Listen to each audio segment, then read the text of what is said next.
నమస్తే, welcome to Khyati connects. Andhra Pradesh భవిష్యత్ ఇప్పుడు ఒక బిగ్ టర్నింగ్ కాబోతుంది. ఈ ఏడాది తర్వాత ఏపీ రాజకీయ చిత్రపటం పూర్తిగా మారబోతుంది. జనాభా ప్రాతిపదికన జరిగే నియోజకవర్గాల పునర్విభజన దక్షిణాది రాష్ట్రాల ఉనికినే ప్రశ్నిస్తుంది.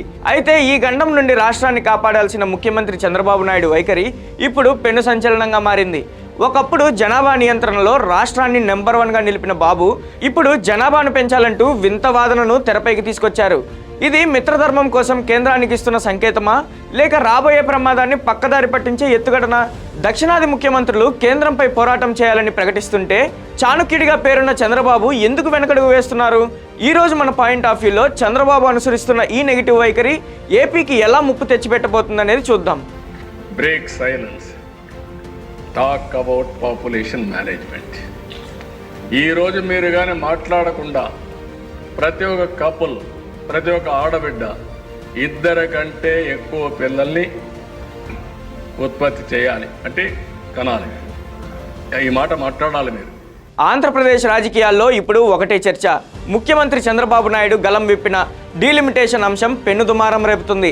ఒకప్పుడు జనాభా నియంత్రణే దేశాభివృద్ధికి మార్గమని నినదించిన అదే బాబు ఇప్పుడు ఎక్కువ మంది పిల్లల్ని కనండి అంటూ పిలుపునివ్వడం వెనుక అసలు ఉద్దేశం ఏంటి? ఇది రాష్ట్ర ప్రయోజనాల కోసమా, లేక కేంద్రంలోని మిత్రపక్షం దగ్గర మార్కులు కొట్టేయడానికా? 2026 తర్వాత జరగబోయే నియోజకవర్గాల పునర్విభజనలో దక్షిణాది రాష్ట్రాలకు అన్యాయం జరుగుతుందని తెలిసినా బాబు మెతక వైఖరి అవలంబిస్తున్నారా? మిత్రధర్మం కోసం ఏపీ ప్రయోజనాలను పణంగా పెడుతున్నారా? ఇప్పుడు అదే ప్రశ్న మేధావులను సైతం తలొస్తుంది.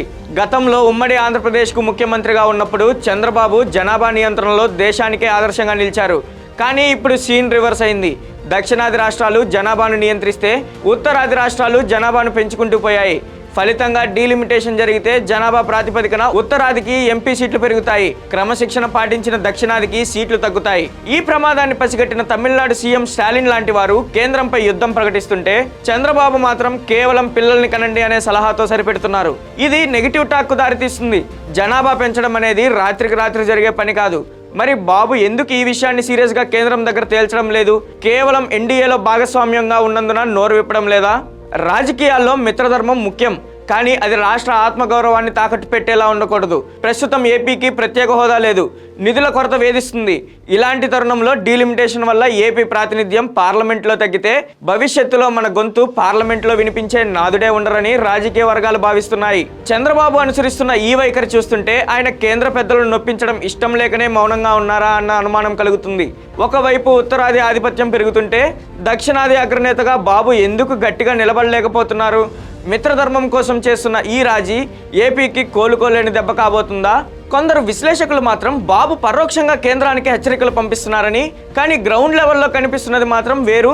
కేవలం ప్రకటనలకే పరిమితం అయితే ప్రయోజనం ఏముంది? దక్షిణాది రాష్ట్రాలన్నీ ఏకమైతేనే కేంద్రం దిగొస్తుందని చెప్పుకొస్తున్నారు. కానీ బాబు ఆ దిశగా అడుగులు వేయడం లేదని మరోవైపు వస్తున్న రాజకీయ విమర్శలు. పిల్లల్ని కనాలని చెప్పడం వల్ల జనాభా పెరగదు, కానీ రాజకీయంగా మైలేజ్ వస్తుందని బాబు భావిస్తున్నారా? లేక డీలిమిటేషన్ అంశం మీద ప్రజల దృష్టి మళ్లించడానికి ఈ కొత్త వాదనను తెరపైకి తెచ్చారా? అంటే ఏదేమైనా చంద్రబాబు వైఖరి ఇప్పుడు సొంత పార్టీలోనే చర్చనీయాంశంగా మారింది. కేంద్రం తీరుతో నష్టపోతుంటే పోరాడాల్సింది పోయి సర్దుకుపోవడం ఏంటనే విమర్శలు వ్యక్తమవుతున్నాయి. అధికారం కోసం పాకులాడటం వేరు, రాష్ట్ర ప్రయోజనాల కోసం పోరాడటం వేరు.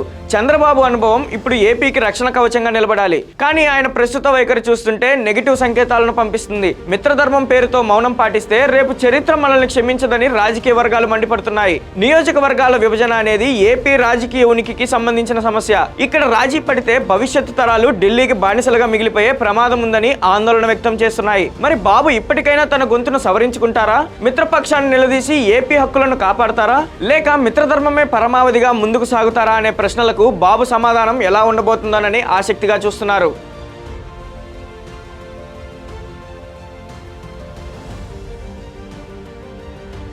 గుర్తుంచుకోండి, రాజకీయం అంటే కేవలం 5 ఏళ్ల పరిపాలన కాదు, రాబోయే తరాల భవిష్యత్తును నిర్మించడం.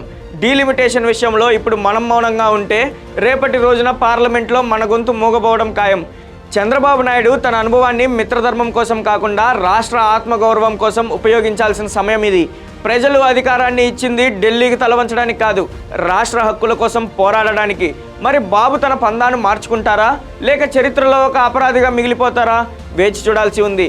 మరో ఇంట్రెస్టింగ్ స్టోరీతో మళ్ళీ కలుద్దాం. Thank you for watching Khyati connects.